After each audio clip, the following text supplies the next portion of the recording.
More proof that the Bible is true. Watch this video. All right, let's see it. They're saying here that this is the population size over time, going all the way back to, they believe way before the Bible says the world was created.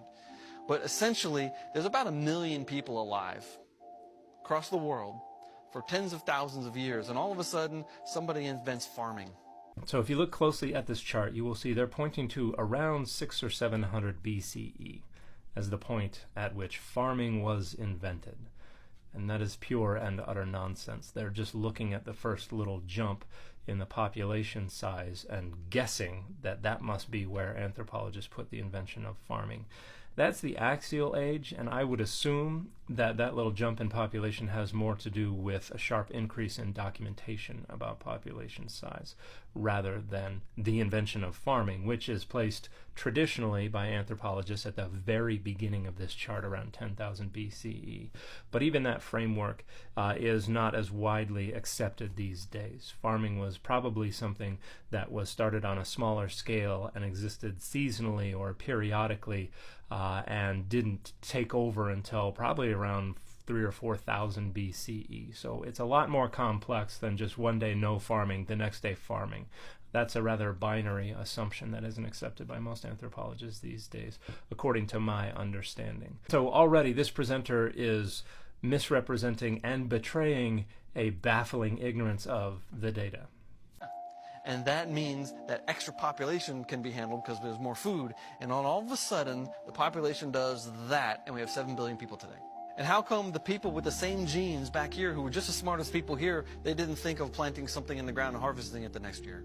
Well, they did. They just didn't get organized on the scale that occurred between 3,000 and 4,000 BCE. They didn't develop civilizations that created all these different social frameworks that facilitated a lot of the growth that occurred later. This is really magic back here. Right. No, you are just bafflingly ignorant of the data and the scholarship.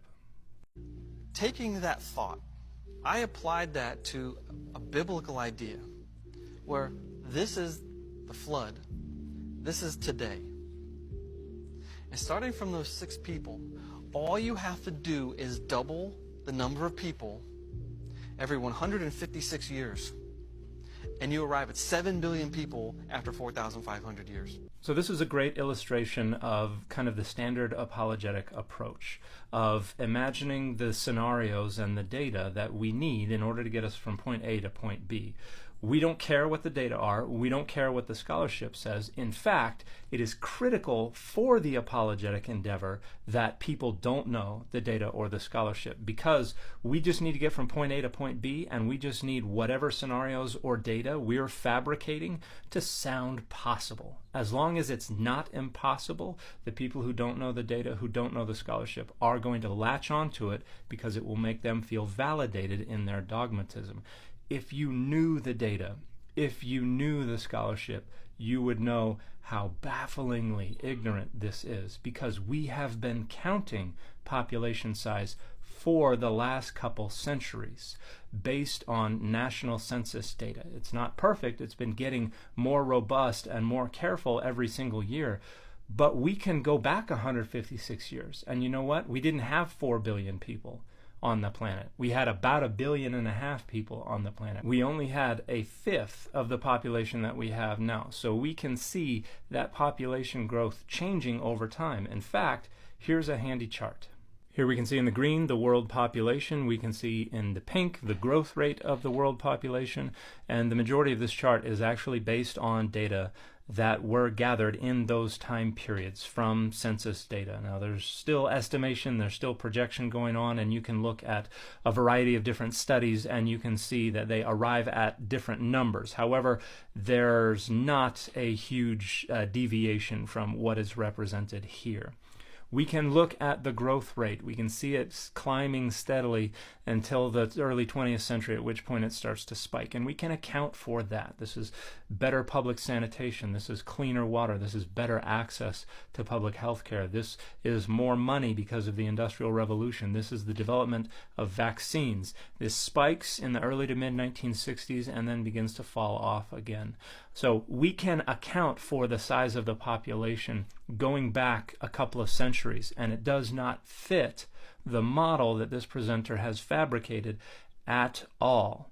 Just about any model that has any growth at all, you can get this many people in those many years. And there he makes clear his methods. We're not concerned with the data that have been gathered for the last 2 centuries. We're not concerned for the scholarship and the calculations and the estimates. We're concerned for what we have to make up in order to get from point A to point B. So the human population size actually is a biblical human population size. As long as you ignore the actual census data for the last couple of centuries. If evolution was true and we existed for so many thousands of years before that, there should be trillions of people. Not that it's possible. No, estimations put it at around 117 billion total people having existed on Earth. Or someone should have invented farming earlier than that. Farming was invented long before the axial age. Or another way to ask it is this. If 1 million people live for about 1 million years, where are the trillions of bodies?